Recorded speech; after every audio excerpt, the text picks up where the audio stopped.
Super heroes वो लोग जो दुनिया बचाते हैं, पर अगर आप ध्यान से देखो तो पहले के हीरोज ऑलमोस्ट एक जैसे ही लगते थे। मोस्टली वो लंबे चौड़े गोरे मर्द टाइप के होते थे और उनकी स्टोरी लाइन भी लगभग सेम ही रहती थी। लेकिन जैसे जैसे वक्त बदला वैसे ही सुपर हीरोज भी बदले। अब सुपर हीरो एक मसल मैन नहीं, वो हर रेस, जेंडर और कल्चर से बिलोंग करता है। आज हम देखेंगे कि कैसे मार्वल और डीसी दोनों यूनिवर्सेस ने अपने कैरेक्टर्स के थ्रू रियल वर्ल्ड रिप्रेजेंटेशन को इम्ब्रेस किया और क्यों ये डाइवर्सिटी सिर्फ ट्रेंड नहीं बल्कि जरूरत बन गई। चलो जरा 1930s और 1960s के दौर में चलते हैं। तब कॉमिक्स का गोल्डन एज था। सुपरमैन, बैटमैन, कैप्टन अमेरिका जैसे हीरोज आए, लेकिन ऑनेस्टली उन सब में एक सिमिलैरिटी थी। ऑलमोस्ट सब व्हाइट मेल कैरेक्टर्स थे वेस्टर्न आइडियल्स के साथ। उस टाइम ऑडियंस भी मोस्टली अमेरिका में ही थी, तो उनके हीरोज उन्हीं जैसे दिखते थे। रिप्रेजेंटेशन का कॉन्सेप्ट तब उतना डिस्कस नहीं होता था, पर जब ये कैरेक्टर्स ग्लोबल लेवल पे पहुंचे तो लोगों ने पूछना शुरू किया कि क्या हीरो सिर्फ गोरे लंबे मर्द ही हो सकते हैं। और तब शुरू हुआ एक नया दौर डाइवर्सिटी का। 1966 में मार्वल ने इंट्रोड्यूस किया पहला ब्लैक सुपर हीरो,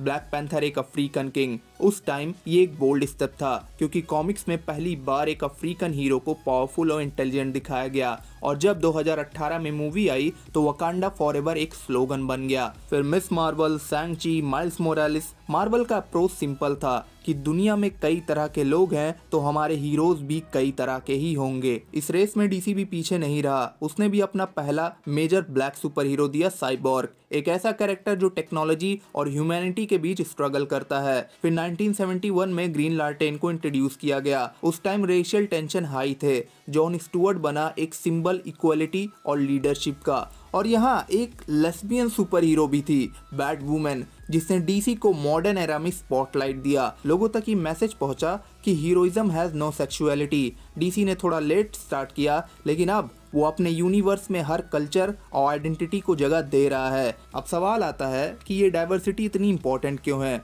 सिंपल है, जब एक बच्चा स्क्रीन पे अपने जैसे हीरो को देखता है तो उसके लिए हीरो बनना पॉसिबल लगता है। सोच के देखो, अगर हर हीरो सेम टाइप का होता तो दुनिया का इमेजिनेशन कितना बोरिंग होता। सुपर हीरोज का पर्पस ही है सबको इंस्पायर करना, चाहे हम किसी भी रेस, रिलीजन, जेंडर या सेक्सुअलिटी से बिलोंग करते हो। हाँ, लेकिन एक ज़रूरी बात, डाइवर्सिटी सिर्फ दिखावा करने के लिए नहीं होनी चाहिए। कई बार स्टूडियोज रिप्रेजेंटेशन को ट्रेंड बना देते हैं, बस एक कैरेक्टर ऐड कर दो, रिप्रेजेंटेशन कंप्लीट। लेकिन रियल डाइवर्सिटी तब होती है जब वो कैरेक्टर की स्टोरी नेचुरली फ्लो करे। Black Panther, Wonder Woman, Shang Chi, Miles Morales, इन सब की स्टोरीज में आइडेंटिटी ऑर्गेनिकली ब्लेंड होती है। यही रीजन है ये हीरोज लोगों के दिल में बस गए। आज सुपर हीरो मूवी सिर्फ अमेरिका तक लिमिटेड नहीं रही, अब हर रीजन अपने हीरोज ला रहा है। मून नाइट में जिटियन माइथोलॉजी, मिस मार्वल में साउथ एशियन टच और डीसी का अपकमिंग द अथॉरिटी, जहां LGBTQ हीरोज सेंटर स्टेज पे होंगे। आने वाले टाइम में हमें और नए फेसेस मिलेंगे,